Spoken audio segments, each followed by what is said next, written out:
What's up, everyone? Welcome to the channel. My name is Mark. This is Pop Punk Present and Past. As you can probably see from the title already, today we are going to be reacting and reviewing and just discussing and talking about the brand new Frank Ocean singles. He just dropped them last night, 9 p.m. on the West Coast, so midnight Eastern time. On the West Coast, it was still April 2nd, but April 3rd, drop date, Friday, boom, popped them out. So we kind of knew this was coming. People started getting their vinyl shipped. There was people, recording the vinyl record and uploading it. Honestly, I was just really busy, so I didn't get around to listening to those. I was like, I should be in a quiet space and allow myself to take it in. But that didn't really happen all week, and then now at the end of the week, we get the actual singles released on all streaming platforms, so now we can listen to the full quality versions, which is very cool. I did, in fact, order the vinyl records. I ordered all the ones that he put up on the site.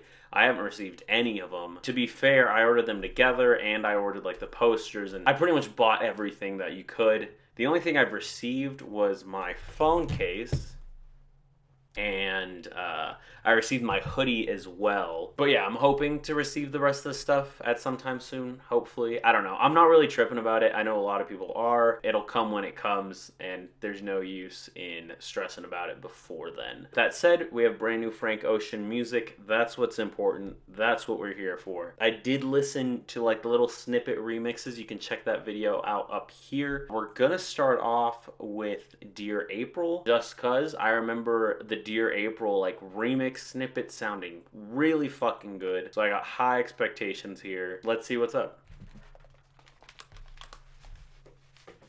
And 3, 2, 1. The only face in the crowd that I know. Watching him dance. Frank sounds so good. Could take two strangers, leaning left and right. Wow, Frank sounds so good. The layered vocals. Oh. Be the same sound. You can take two strangers, leaning left and right. Out of place and time. Wow. Take us through it.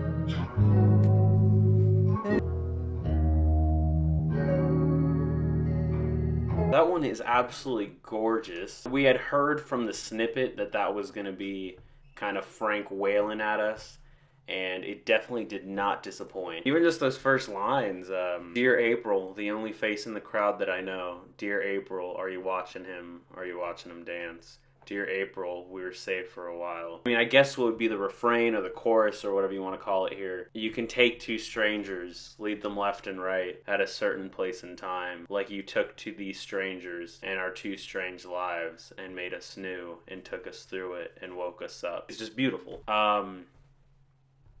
Words.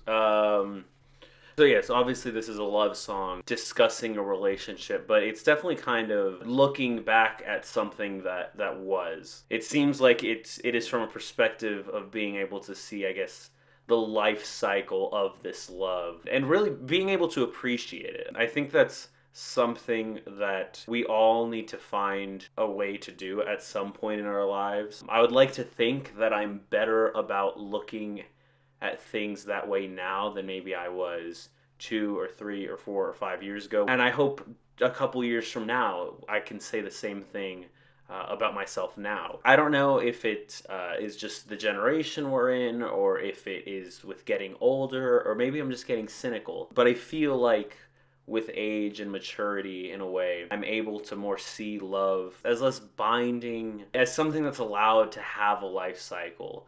A lot of people see things as, if it's not forever, then it wasn't love. And if it's love, it better be forever, essentially. But that's so, I don't know. I feel like that's viewing life and love specifically just through this lens of in complete polarity, that it's either this or that, it's either black or white, it was or it wasn't.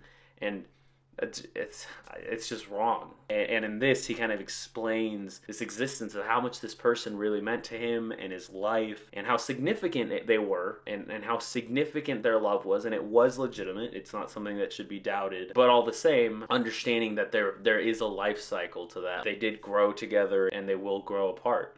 It's just a reality of the situation. But being able to appreciate, still being able to write this love song about someone who you're not any longer in love with, looking back at the good memories and understanding that they were legitimate and not trying to question them, it's okay. And I think that's really beautiful. That's just from a thematic standpoint. I'm sorry I went on so long. Musically, pretty simple. You got this very fucking deep, wide, almost overpowering just bass sound throughout the entire song. You got your acoustic guitar leading it. It is technically called Dear April Acoustic. We have acoustic and remix. I don't know if there's like a middle ground here. Maybe the actual version's on the album. Who knows? Album version. Just saying. That's pretty much the instrumentals here. I do really, really, really love how it swells in and out, both in volume, but also as it grows, it does get more distorted. You can kind of hear the limiter trying to like keep it down, the compressor trying to keep it down a little bit. And I think it sounds kind of cool where you get that little bit of buzz because, you know, it's breaking out the sides of the headphones. It's a cool sound. I dig it. And then obviously the absolute star of the show here are Frank's vocals. He sounds gorgeous here. Like, Frank, we all know, is an incredible singer, just purely as a performer. Even if you take everything else away from him, he is a great singer, and he definitely shows that off here. He is absolutely just wailing, just bringing it all out of him. Sounds very personal in this song, and I love it. In addition to that, the way his vocals are, the filters, the way they're produced, from what I'm hearing, you have like two main sounds. One of them is a lot tighter, and then you have the other side of it that's really wide open. Everything's getting blared out, and those kind of stacked perfectly just around each other, nestled in like big spoon, little spoon. I'm really glad they kept it that way throughout the entire song.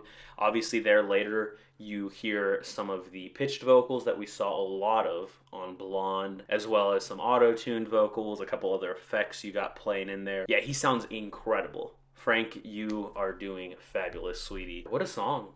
It's just a very good song. I love it. Thank you guys for tuning into the video. If you guys want to see me react to Cayendo, which I'm about to right now, I'll put it in a separate video. Like, subscribe, comment down below your thoughts on this song. Do fun things. Stay beautiful.